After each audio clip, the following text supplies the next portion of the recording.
Chicago. Depuis des années, la mafia fait régner la corruption, le racket et le meurtre. Elle manipule l'administration locale, les tribunaux et la police. Elle était carrément toute puissante. Le FBI mène un combat inégal contre ces professionnels de la terreur. Leur influence est telle qu'ils ressortent généralement libres du prétoire. En gros, ces gens-là peuvent tout se permettre. Mais grâce à des renforts totalement inattendus, les fédéraux réussiront enfin à libérer la ville du joug mafieux.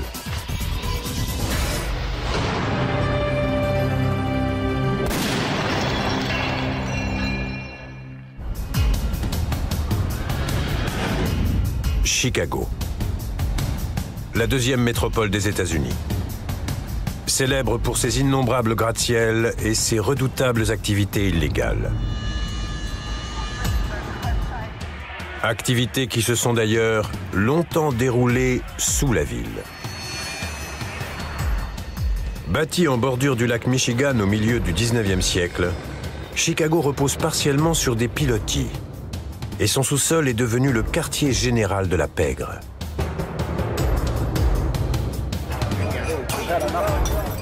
Au temps de la Prohibition, dans les années 1920, la contrebande d'alcool est un commerce lucratif. Les gangs se livrent une guerre sans merci pour s'en approprier le monopole. Al Capone anéantit la concurrence et la mafia se retrouve seule à la tête de la pègre. Durant 30 ans, l'organisation de Capone, l'Outfit, va progressivement exercer sa mainmise sur toutes les activités illicites de Chicago. Aucun crime ne peut être commis sur son territoire sans son feu vert. 26 avril 1962.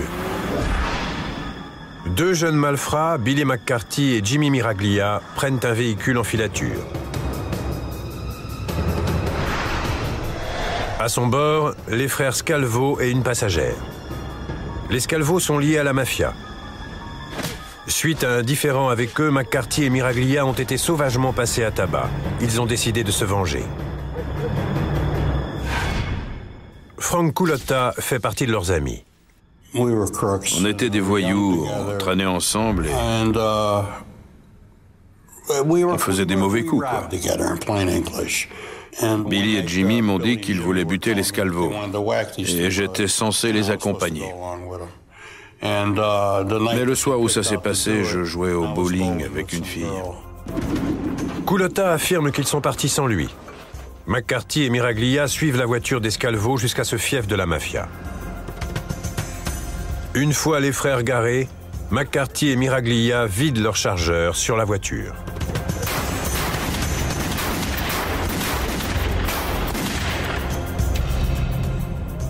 Mais les agresseurs ont commis une grave erreur. Ils ont abattu deux associés de l'Outfit.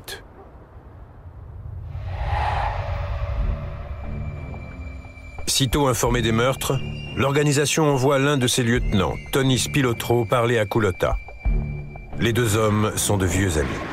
Il m'a retrouvé au bowling. Visiblement, la mafia savait pour Billy et Jimmy, mais elle pensait qu'ils avaient été 3 ou 4 sur le coup. Comme Culotta fait souvent équipe avec McCarthy et Miraglia, Spilotro lui annonce qu'il est soupçonné d'avoir aidé ses amis à supprimer les Scalvo. Il m'a dit, franchement, ils pensent que tu y étais. Ils vont vous trucider tous les 3, alors dis-moi la vérité parce que je peux te tirer d'affaire. Du coup, j'ai vidé mon sac. Culotta affirme que McCarthy et Miraglia ont tué les Scalvo et il jure ne pas y avoir été mêlé. Spilotro promet de le protéger s'il attire les deux meurtriers dans un piège. Culotta donne rendez-vous à McCarthy dans un fast-food de North Avenue. Spilotro et ses hommes l'emmènent de force à Cicero, une banlieue contrôlée par la mafia. Ils l'ont embarqué dans un sous-sol parce que c'est plus discret. On n'entend pas les cris. Et il m'a dit que Billy avait été torturé. Spilotro l'interroge d'abord au pic à glace. Il veut savoir qui d'autre se trouvait sur place ce soir-là. Comme Billy ne parlait pas, ils lui ont mis la tête dans un étau. Ils ont commencé à serrer. Quand les yeux lui sont sortis des orbites, il a avoué que seul Jimmy était avec lui. Ensuite, ils l'ont égorgé. Spilotro est convaincu par la version de McCarthy. Quelques jours plus tard, l'Outfit enlève Jimmy. Il sera roué de coups et assassiné. Billy McCarthy et Jimmy Miraglia sont abandonnés dans le coffre d'une voiture au sud de la ville. Pour la pègre de Chicago, le message est limpide. Qui veut jouer au malin avec la mafia le paye de sa vie. Cette double exécution témoigne également d'un mépris complet de la loi. Pour les forces de l'ordre, l'heure est venue de tenter de reprendre Chicago en main. L'Outfit fonctionne comme une entreprise. En coulisses, l'homme qui tient les rênes est le président, Tony Accardo, un vétéran de l'époque Al Capone. Surnommé Joe le batteur, il n'a pas son pareil pour défoncer les crânes à coups de batte. Son bras droit, le directeur général, est Sam Giancana. Accusé de meurtre alors qu'il était encore adolescent, il a été recruté comme homme de main par la mafia. Giancana était notre modèle. On l'admirait, on le respectait. Il n'hésitait pas à venir se battre. Puis, il y a le CA. Les 5 administrateurs montent leur propre opération et en partagent les bénéfices avec les dirigeants de l'organisation. À la tête d'une équipe, chaque administrateur dirige un secteur de la ville. Le capot de Grant Avenue est Joey Lombardo, dit le clown, un tueur spécialisé dans l'usure et le racket. Le voici dans le fief de Joey. C'était un vrai clown, un rigolo, toujours à blaguer. Mais il démarrait au quart de tour. Et avec lui, c'était de l'humour à sens unique. Il te vannait, toi tu encaissais. La peur et l'intimidation constituent son fonds de commerce. Impitoyable usurier, Lombardo prête à des taux exorbitants. Ses clients sont souvent des joueurs impénitents qui tentent désespérément de régler les intérêts sans jamais parvenir à rembourser le capital. Les mauvais payeurs sont violemment rappelés à l'ordre. Dans les années 60, grâce à de tels hommes sans scrupules qui font rentrer l'argent, l'Outfit engrange plus d'1 milliard de dollars entre le détournement des bénéfices des casinos, l'usure, le racket, le jeu et la pornographie. Lorsque Red Ouimet a voulu ouvrir un sex shop dans un quartier dominé par la mafia, il a dû acheter sa tranquillité. Le deal, c'était 50% des peep shows. À l'époque, ça rapportait $1000 par semaine. Et on est tombé d'accord sur 500. Le gars m'a dit, un deal, c'est un deal. Même si tu fais faillite, je viendrai te taxer, que tu aies le pognon ou pas. Grisé par tant d'argent et de pouvoir, Sam Giancana, numéro 2 de l'Outfit, mène la grande vie. Il fait la fête avec les stars, notamment Frank Sinatra et Marilyn Monroe. Il rencontre également le jeune sénateur John Fitzgerald Kennedy et tente d'infiltrer le gouvernement. Le discret parrain de la mafia, Tony Accardo, désapprouve le côté strass et paillettes de son bras droit. L'organisation n'aimait pas qu'il fréquente les Kennedy, ils étaient trop médiatisés. Et réciproquement, les Kennedy n'ont guère envie d'être associés à la mafia. Les Américains ne supportent plus de l'avoir ainsi bafoué la loi. John Drummond a consacré 40 années à enquêter sur l'Outfit. La population de Chicago a eu l'impression, pendant les 2 décennies qui ont suivi la Seconde Guerre, que la mafia pouvait agir en toute impunité, qu'elle était intouchable. Au début des années 60, le frère du président, le ministre de la Justice Robert Kennedy, lance une offensive généralisée contre la mafia. Le syndicat du crime est devenu trop puissant, trop organisé et trop riche. Je suis intimement convaincu que nous devons adopter de nouvelles lois pour étendre le champ d'action du FBI, afin qu'il puisse venir en aide aux autorités locales. Le FBI est chargé de réunir des preuves contre la mafia. Obtenir des condamnations nécessite un travail de fourmi. Il a fallu cacher des micros dans les bureaux, les téléphones, les voitures et même sur des gens. Ces écoutes livrent des informations précieuses, mais qui ne sont pas recevables devant les tribunaux. Le FBI doit se contenter de harceler Giancana, le numéro 2, en le surveillant sans relâche. En 1965, celui-ci refuse de témoigner devant un grand jury fédéral, ce qui lui vaut 1 an de prison. À sa sortie, le parrain Tony Accardo lui conseille de passer la main. Giancana fait trop parler de lui. Son mode de vie haut en couleur n'était guère apprécié d'Accardo. Ça attirait l'attention des médias sur l'organisation. Plutôt que d'être envoyé 6 pieds sous terre, Giancana s'exile au Mexique et Accardo le remplace dans ses fonctions. Astucieux et faisant peu parler de lui, le parrain veille à brouiller les pistes pour ne jamais être impliqué. Sous sa tutelle, l'outfit gagne en puissance et infiltre chaque sphère de la vie municipale. La mafia règne en toute impunité sur les rues de Chicago. Le FBI doit reconquérir la ville. À la fin des années 60 ainsi qu'au début des années 70, Washington lui octroie enfin l'arsenal nécessaire pour y parvenir. La loi sur la sécurisation des rues et le contrôle de la criminalité autorise la présentation devant un tribunal des éléments obtenus par écoute. La loi RICO facilite ensuite les poursuites contre le crime organisé. Puis le programme de protection des témoins met ces derniers à l'abri des représailles. Toutefois, lorsque le FBI trouve des informateurs ayant le courage de témoigner, les tribunaux semblent frappés de paralysie. La plupart des mafieux qui comparaissent sont acquittés. Les ramifications de la mafia sont plus étendues que les fédéraux ne l'imaginaient. En 1973, la roue tourne en leur faveur. Chuck Grimaldi, nervi de l'outfit, est accusé de meurtre. Les fédéraux lui proposent l'immunité en échange de renseignements. Grimaldi leur raconte qu'un collecteur de fonds pour la mafia a été tué par 2 hommes de main, Tony Spilotro et Sam De Stefano, dit le fou. Tous 2 sont mis en examen. Sam était dangereux et totalement givré. Il faisait des trucs dingues. Il croyait au satanisme. Il se mettait à baver quand il piquait une colère. Sam le fou assure lui-même sa défense en parlant dans un porte-voix. Les audiences préliminaires tournent au grand guignol. C'est un immonde cafard qui a bavé. S'il y a bien une chose que les mafieux les plus endurcis fuient comme la peste, c'est la publicité. Pour l'outfit qui redoute les caméras, les simagrées de Sam le fou sont terriblement dangereuses. Sam était comme ça, et ils ont dû l'éliminer. Le 14 avril 1963, 2 sbires de l'outfit font taire Sam le fou pour de bon. La mafia n'hésite pas à tuer les siens pour éviter les projecteurs.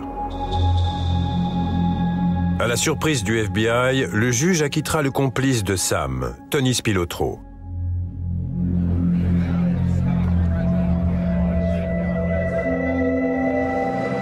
La pilule est dure à avaler. Mais les fédéraux persévèrent dans la recherche d'informateurs, leur meilleure arme contre la mafia. C'est alors que début 1974, le capot Joey Lombardo, dit le clown, est mis en examen pour avoir détourné 1,5 million du fonds de pension du syndicat des camionneurs. Lombardo va être traduit en justice. Ils n'ont pas assez d'éléments pour le faire tomber. Or, le patron d'une petite entreprise décide de témoigner, Daniel Seifert. Honnête homme d'affaires, Seifert s'est associé à son insu avec la mafia.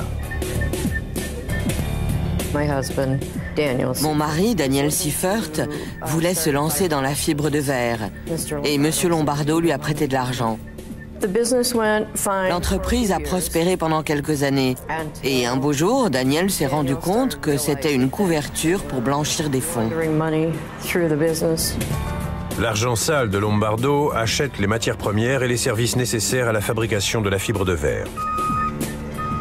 Une fois celle-ci vendue, il récupère un pourcentage des bénéfices, de l'argent propre. Joey lessivait son argent et Seifert ne voulait pas aller en prison. Il allait parler. Il allait témoigner à charge. La nouvelle parvient aux oreilles de l'Outfit.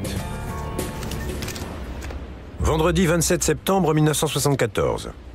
Une journée de travail comme les autres pour les Seifert.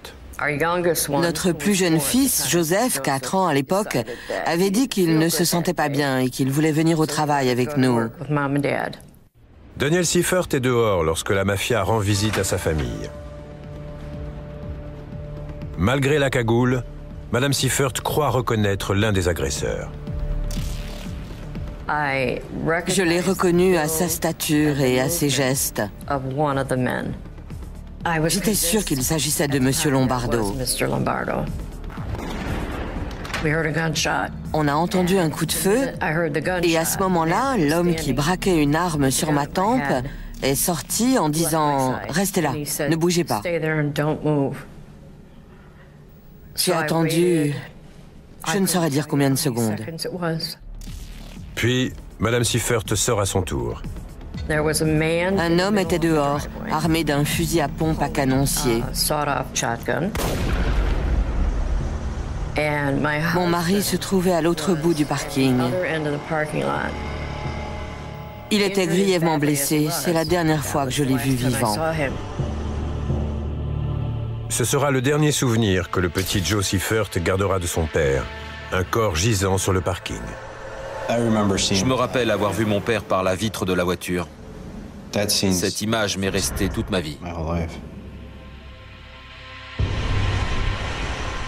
Madame Seifert ne dit pas à la police qu'elle a reconnu Lombardo. Cette mère de 3 jeunes enfants est terrorisée à l'idée de ce que la mafia pourrait faire si elle parlait. J'étais très inquiète, très angoissée. On vivait en permanence sur nos gardes. Sans le témoignage de Daniel Seifert, la procédure ne peut aboutir. Lombardo bénéficie d'un non-lieu. Tous les prévenus ont été libérés. Je revois encore leur sourire fendu jusqu'aux oreilles. Et le gouvernement l'a eu mauvaise pendant des années et des années. Le 18 juillet 1974, les fédéraux ont une nouvelle occasion d'attaquer la mafia. L'ancien numéro 2, Sam Giancana, est extradé du Mexique afin de témoigner sur la participation du syndicat du crime au complot de la CIA pour assassiner Fidel Castro. Giancana veut revenir aux commandes. Il a fait savoir qu'il convoitait son ancien job et une grosse part du gâteau. Mais pour Accardo et les autres, c'était hors de question.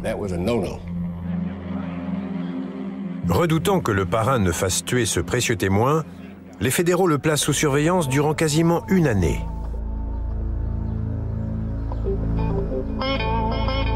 Le 18 juin 1975, Giancana se prépare son repas préféré, des saucisses aux haricots blancs. Soudainement, et sans qu'il en ait été informé, les policiers en faction devant chez lui se volatilisent. J'ai demandé à un commissaire de Chicago. On leur aurait donné ordre par téléphone d'évacuer les lieux séance tenante. Un mystérieux tueur s'introduit dans la maison et assassine Giancana. 7 balles dans la tête. L'Outfit a fait taire son ancien numéro 2. Nul ne sera jamais condamné pour cette exécution et nul ne sait pourquoi la protection policière a été levée. J'ai du mal à croire, vu le degré de surveillance, que tout à coup, il se soit retrouvé seul le soir où il a été abattu.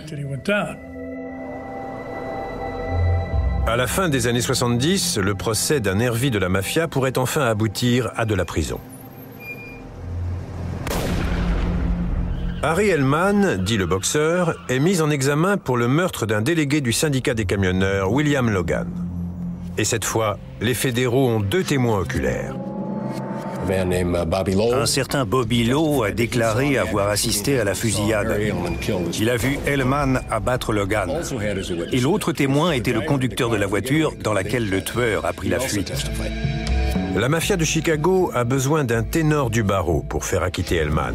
Aussi se tourne-t-elle vers Bob Cooley. Dès le départ, j'ai eu la réputation de connaître les bonnes personnes, d'avoir les bons contacts, mais surtout d'obtenir des résultats.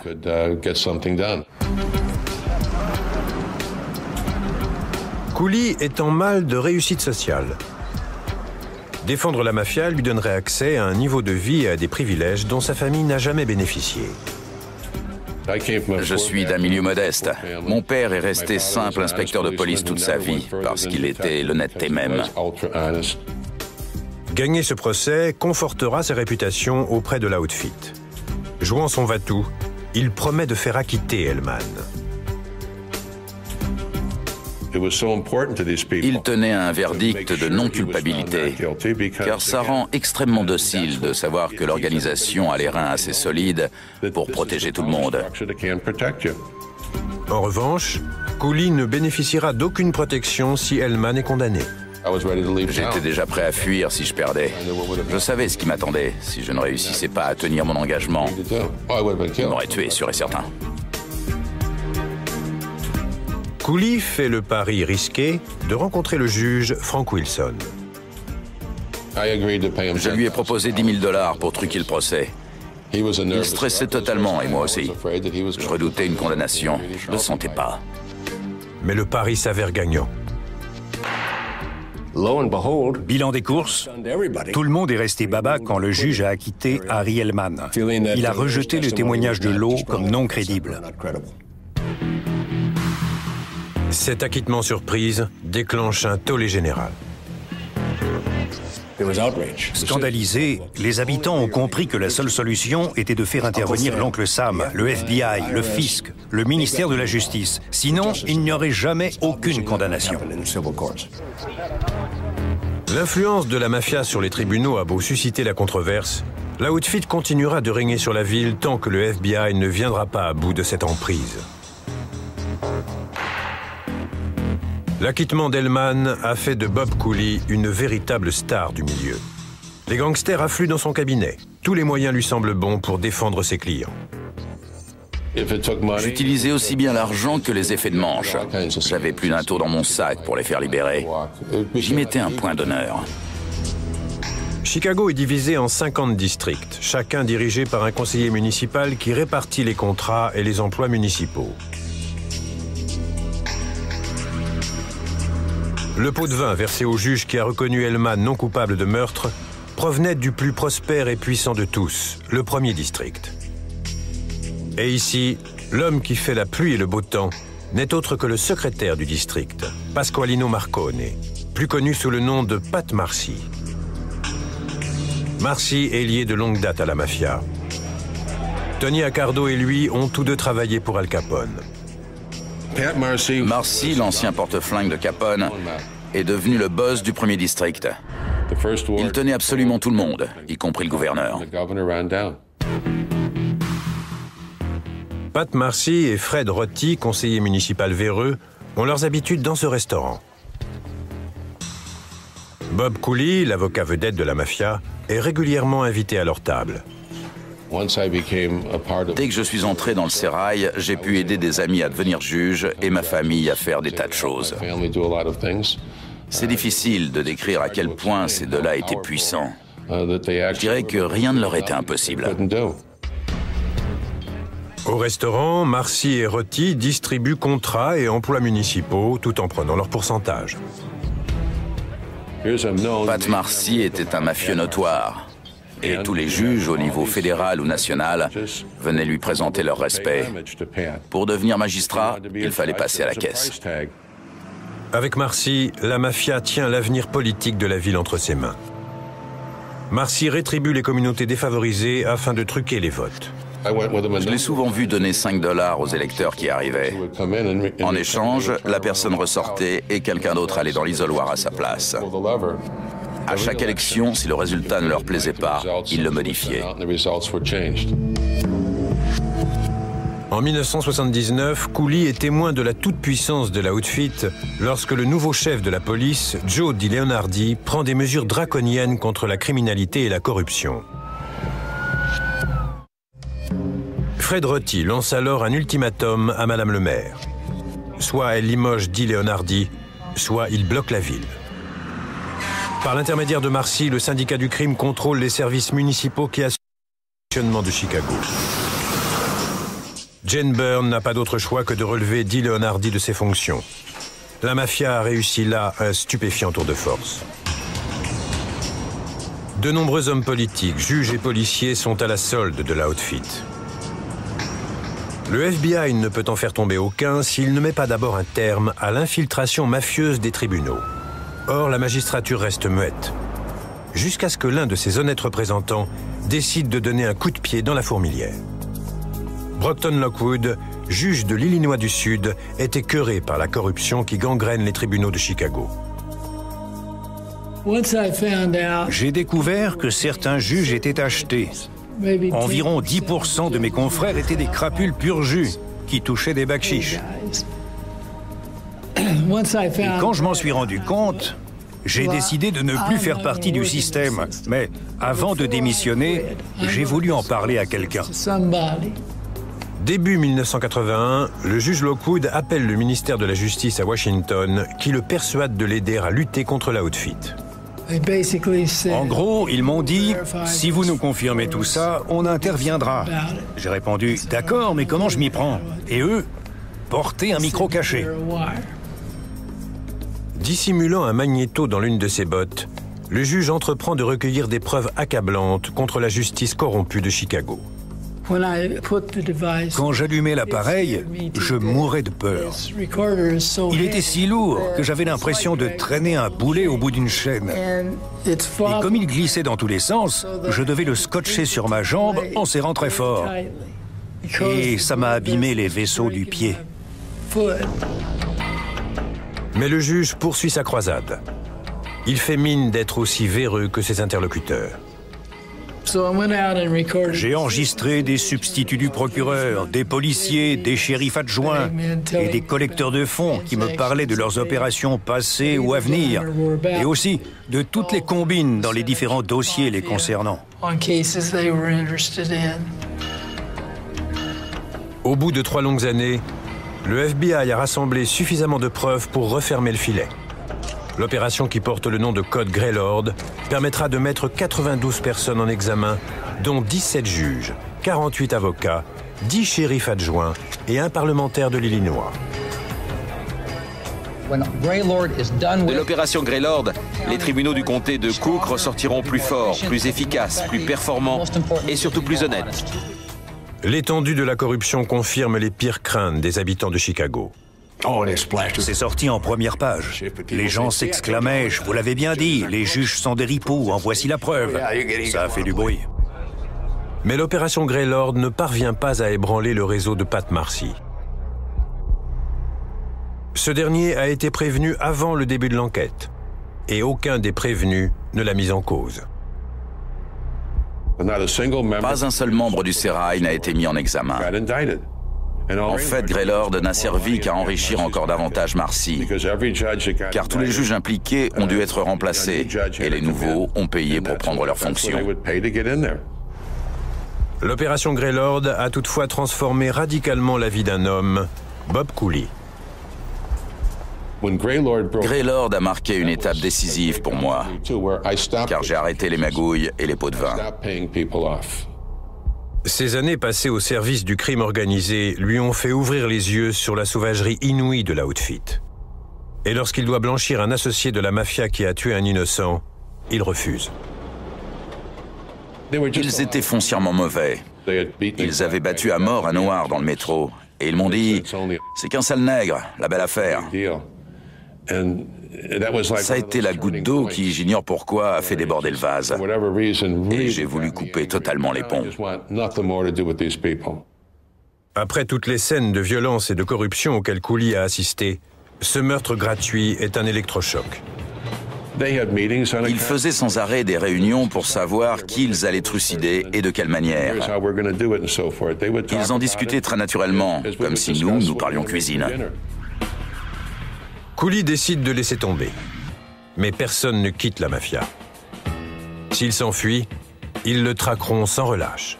Ils ont éliminé ceux qui n'obéissaient pas et ça allait être mon tour. Cooley décide alors de jouer extrêmement gros. Il va se battre contre la mafia. Le samedi 8 mars 1986, Cooley se rend dans les bureaux du FBI. Je suis allé voir la brigade antimafia du FBI et j'ai dit que je voulais contribuer à assainir la justice. 20 mars 1986. Dans une chambre d'hôtel à une vingtaine de kilomètres de la ville, Cooley est enregistré par les fédéraux. Il leur explique comment Pat Marcy, secrétaire du 1er district et membre de la mafia, exerce sa mainmise sur les magistrats, les politiciens et les policiers de Chicago. Les fédéraux le soupçonnent de vouloir mourir. Ils m'ont demandé si j'étais gravement malade et j'ai répondu que non. Alors, ils ont voulu savoir ce qui me motivait et j'ai dit que j'en avais envie. Jim Wagner est l'un des agents qui a interrogé Cooley. Il est persuadé que l'héroïsme de l'avocat dissimule une volonté de faire amende honorable. Bob avait travaillé dans la police avant de devenir avocat. Et d'après moi, il avait envie de se racheter et de repartir à zéro. Mais vu la stature de Marcy sur la scène locale, les fédéraux ne croient pas à l'histoire de Cooley. En désespoir de cause, l'avocat leur propose de porter un micro caché. Dès le pas de la porte, je me suis dit que j'étais suicidaire. Je me demandais vraiment si je n'avais pas signé mon arrêt de mort. Portant un petit magnéto scotché dans le dos, Cooley entreprend de recueillir des preuves contre Marcy. Je l'ai harnaché des dizaines de fois avant ses rendez-vous avec le syndicat du crime. L'opération a pour nom de code Gambat. Cooley sait que s'il est découvert, il sera sauvagement torturé et exécuté. Il m'aurait ligoté et découpé au chalumeau, dans le meilleur des cas. C'était sûr et certain, et ça me terrorisait. Durant 3 ans, Cooley rassemble avec ténacité des preuves contre les juges et les politiciens soudoyés par la Outfit. Mais Marcy est rusé et ne se laisse pas piéger aisément. L'avocat attend l'occasion propice. Elle se présente enfin. 5 juin 1989. Cooley a rendez-vous avec Fred Rotti pour parler urbanisme. Le frère de Cooley, avocat en droit immobilier, veut faire modifier le zonage du 1er district, le fief de Marcy. Rotti m'a demandé en quoi ça consistait, et j'ai dit que des gens voulaient rénover des bâtiments, faire ci et ça, et qu'à mon avis, il y en avait pour 1 million, 1,5 million. Là-dessus, Marcy arrive. Marcy a immédiatement pris le relais. C'est quoi ce projet? C'est du lourd? Qui est le constructeur? Ils connaissent la règle. Ils doivent payer. Justement, Pat, je voulais savoir combien. Marcy réclame $7 500 pour lui et autant pour Rotti. Je voulais les prendre tous les deux la main dans le sac pour que ça fasse vraiment du bruit. Cooley enregistre les 2 hommes alors qu'ils demandent et reçoivent leur dessous de table.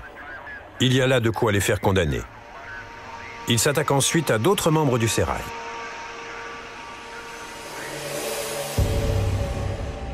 Toujours équipé de son micro caché, il rencontre Marcy au sujet du pot de vin d'un juge véreux. Afin d'éviter les oreilles indiscrètes, ils vont discuter dehors. Au moment de retourner à l'intérieur, comme Pat a beaucoup de savoir-vivre, il me fait passer en premier et il met la main pile sur le micro, pile dessus.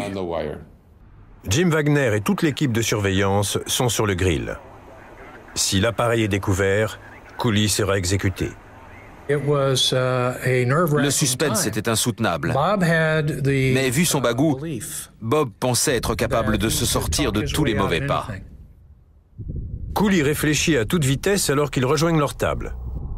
Lui s'est assis, mais je suis resté debout. Et j'ai commencé à dire que j'avais mal au dos. J'étais là, l'horreur. Je porte un corset, mais ça ne me fait aucun effet.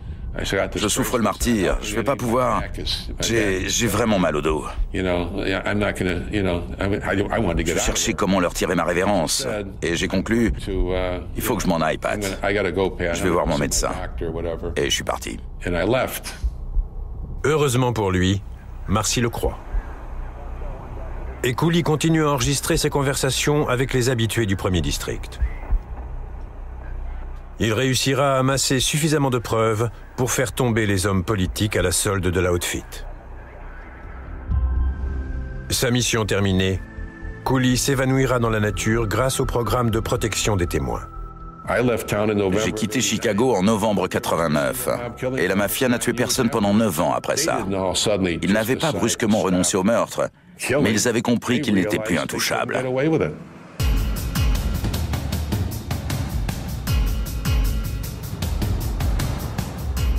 19 octobre 1990.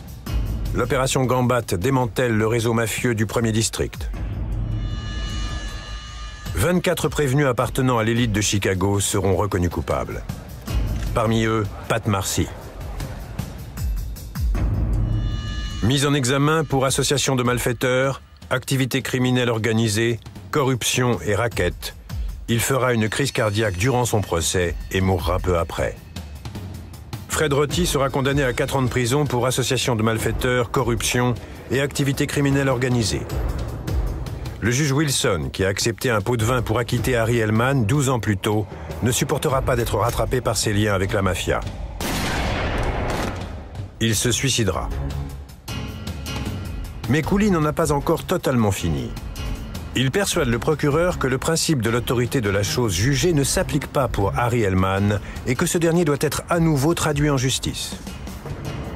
La loi nous autorise à engager de nouvelles poursuites, car le premier procès en raison du pot de vin n'était qu'une parodie. Et M. Hellman n'a jamais été jugé.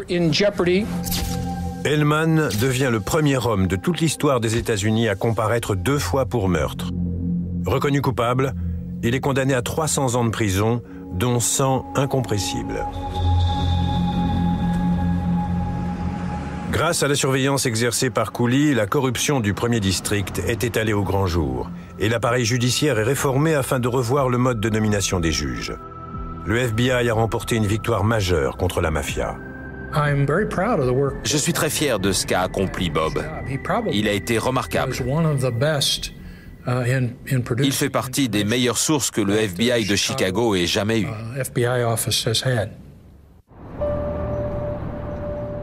C'est la première fois depuis l'incarcération d'Al Capone en 1932 que l'outfit essuie un revers aussi cuisant. L'opération Gambat libère la mairie, la police et la justice de Chicago du joug mafieux. Cependant, impossible de remonter jusqu'au gros bonnet. Les fédéraux ne peuvent rien contre eux. En 1982, Tony Accardo, le parrain, décède. D'après la rumeur, l'ancien capot Joey Lombardo, dit le clown, prend sa succession. L'outfit commence à changer de style, la violence urbaine étant trop ostentatoire. De plus, les mises en examen et la légalisation des casinos flottants ont éclairci ses rangs et mis à mal ses finances. La nouvelle génération de mafieux diplômés d'université préfère jouer la carte de la subtilité.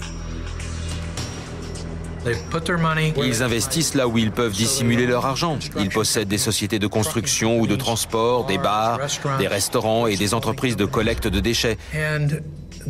Désormais, ils font profil bas. Pour autant, la mafia n'a pas renoncé aux fondamentaux. Que l'on veuille une prostituée ou de la drogue, que l'on cherche un bookmaker ou un usurier, on a toujours l'embarras du choix à Chicago. La mafia est là pour satisfaire tous les vices. Les faiblesses des individus rapportent toujours une centaine de millions de dollars par an à l'outfit. Une exploitation impitoyable à laquelle les autorités fédérales doivent mettre un terme en envoyant les gros bonnets derrière les barreaux. Or, ces personnages qui cultivent le mystère ne sont jamais compromis, et il est donc impossible de les faire tomber, jusqu'au jour où une intervention totalement inattendue change la donne. Le 18 août 1998, l'agent du FBI Tom Bourgeois reçoit un courrier surprenant envoyé par un mafieux sous les verrous, Frank Calabrese Jr. « Je veux aider le FBI et le gouvernement. Personne, pas même mon avocat, n'est au courant de cette lettre. Et c'est mieux pour ma sécurité. » Après avoir reçu cette lettre, on est allé le voir et il nous a parlé de certaines formes de criminalité qui nous intéressaient. Frank, son père et son oncle sont en prison pour usure et racket. En échange d'une réduction de peine, il propose de livrer au FBI de sombres secrets de famille. Par exemple, un meurtre qui a été organisé par son père et commis par son oncle, Nick Calabrese.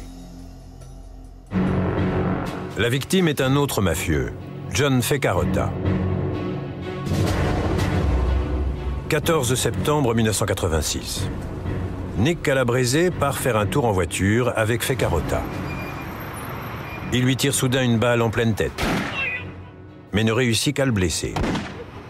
Feccarotta tente d'échapper à son bourreau.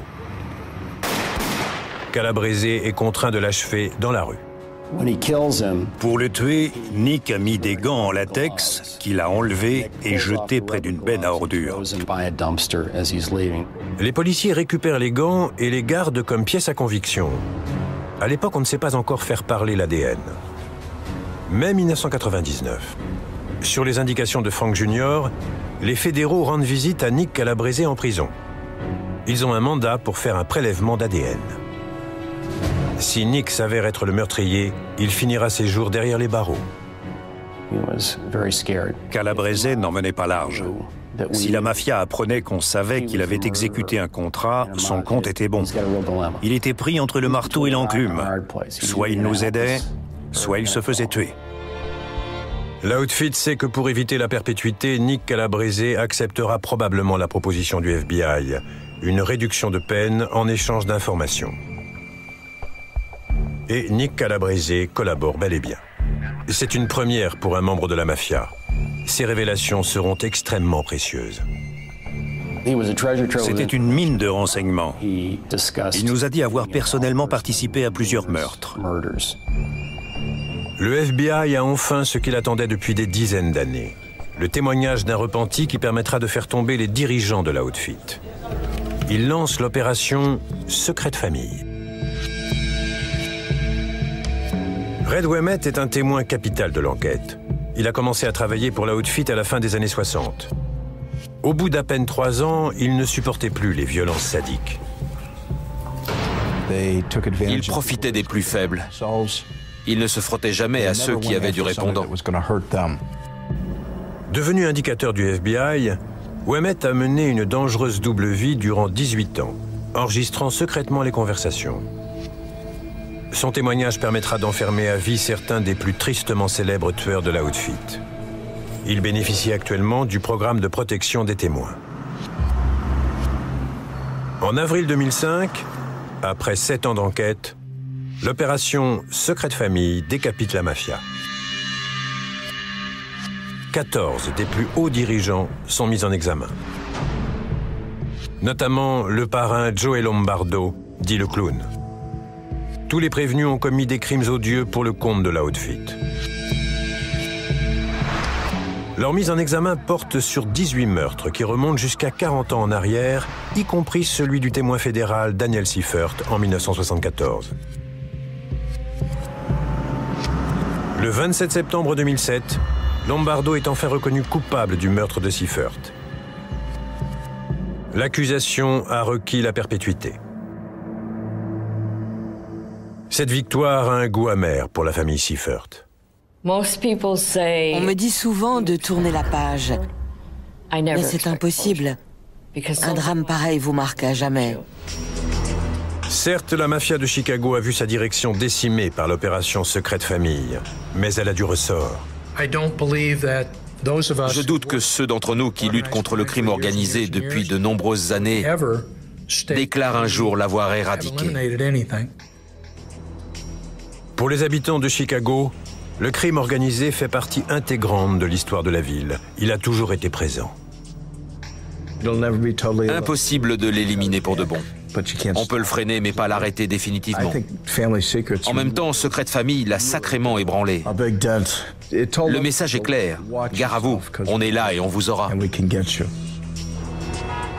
Les mafieux battent encore sûrement le pavé de Chicago, mais ils ont perdu leur emprise sur ces institutions. L'âge d'or de l'Outfit est révolu. Les habitants et les représentants de la loi ont reconquis leur ville. À eux de consolider leur victoire.